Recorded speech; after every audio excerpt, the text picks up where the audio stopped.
Why do bad things happen to good people? Welcome to Stoic Philosophy for Life, where silence builds strength, discipline shapes destiny, and wisdom leads the way. There is a question that claws at the hearts of many.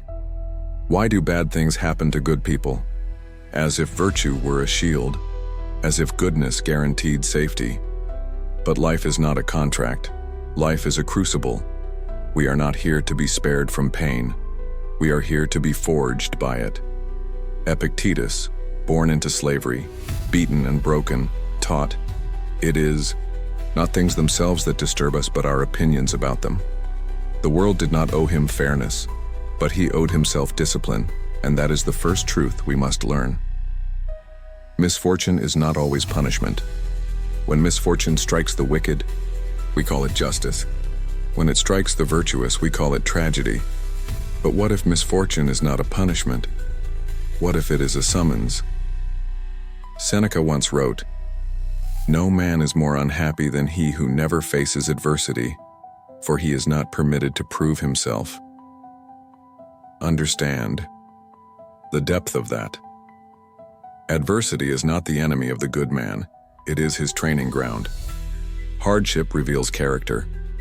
It chisels away the softness, the entitlement, the reactivity, and uncovers something eternal beneath. Fortitude. Stillness. A strength no chaos can touch. Ease is not reward, it is delay. Do not confuse ease with reward. The universe, God's the great order of existence, and do not coddle those they mean to raise. A soldier is not made strong in a padded room. He is hardened in the field, where the wind bites and the fire burns. Marcus Aurelius, an emperor draped in grief and burden, still taught, "The impediment to action advances action. What stands in the way becomes the way." When your heart is broken, when injustice stings, do not cry out, "Why me?" Ask instead, "What now?" We must not cry for fairness. We must crave challenge, not because we enjoy suffering, but because we understand what suffering awakens in us. Control what you can, and endure what you must. We do not control what comes. We control what we do with it. That is the secret. That is where our power lies, not in bending the world to our favor, but in refusing to let the world bend us out of shape. So when misfortune visits, do not curse the sky. Stand in the storm and whisper, "I was born for this." Because if we endure well, if we face trial not with bitterness but with courage, then even tragedy becomes a teacher, even loss becomes a lantern, even pain becomes purpose. Adversity is the path, not the obstacle. Bad things do not happen to good people. They happen for them because the path of the good person is not paved with comfort. It is a mountain climb.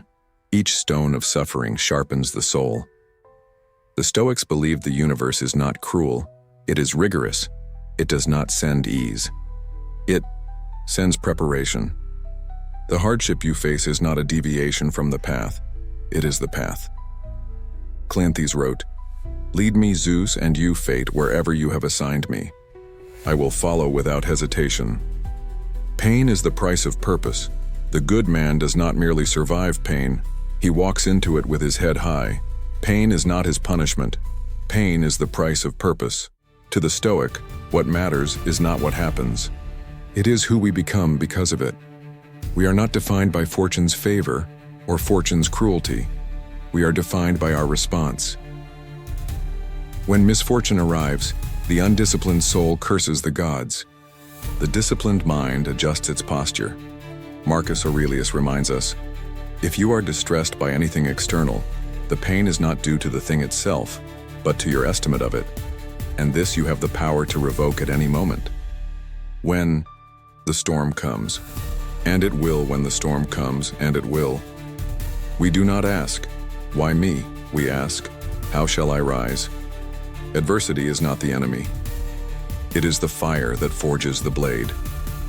Seneca again, "No man is more unhappy than he who never faces adversity, for he is not permitted to prove himself." The trials we endure are not punishments. They are invitations. invitations to grow stronger, to train our reason, to deepen our inner stillness. We are refined, not broken. When misfortune strikes the good, it does not corrupt them, it reveals them. Like gold tested by flame, we emerge not burned, but purified. We do not break. We are refined, because true Stoic power is not the avoidance of suffering, it is the transformation of suffering. We turn tragedy into training. We turn loss into wisdom. We turn pain into clarity.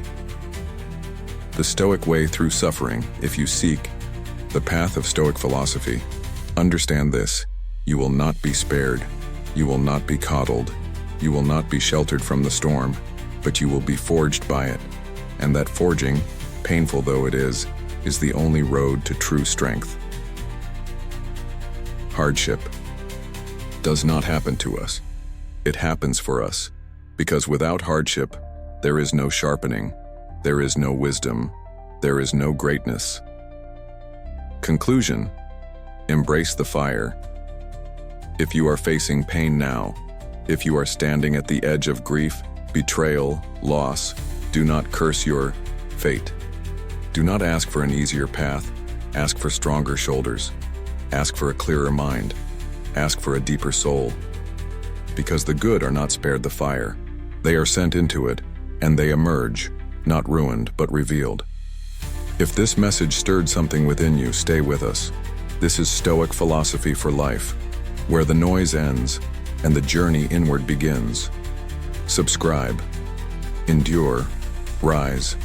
Until next time, stand firm, burn bright, and remember, the storm is not the enemy. It is the summons. Answer it well.